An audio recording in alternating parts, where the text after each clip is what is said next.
जी अपार कृपा सां ही ब्रिज जो तोहफ़ो जंहिंजो निर्माण शहनशाह सतगुरु साईं सतराम दास साहिब जन जी 100 साला वरसी महोत्सव 2010 ईस्वी में थियो।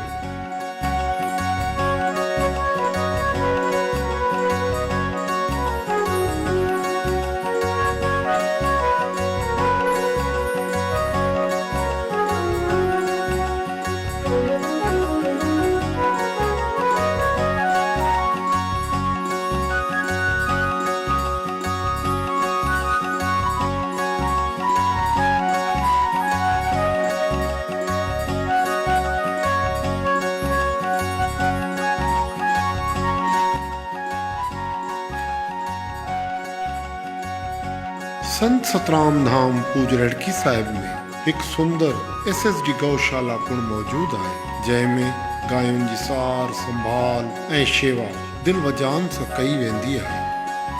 गौशाला में मिलंदड़ खीर मां आस्थान ते हलंदड़ चांहि स्टॉल, नाश्ते में मौसमवार ॾही, लस्सी ऐं ॿिया खीर जा आइटम पिणु तयारु करे संगत में हलाया वेंदा आहिनि।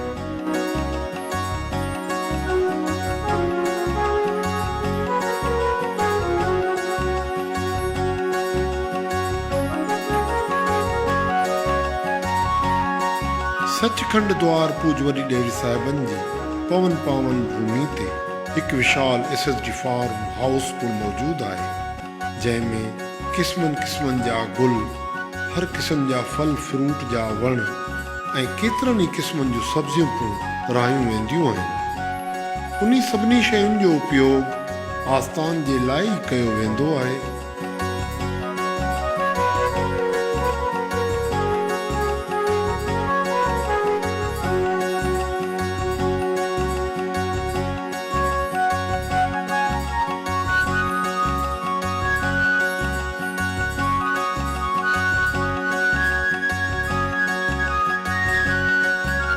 SSD फार्म हाउस ते कुदरती दरियाई पानी सां गॾोगॾु हिकु सोलर एनर्जी ट्यूबवेल सिस्टम बि लॻल आहे, जेको उन हरियाली ज़मीन जे पाणी जी ज़रूरत पूरी कंदो आहे।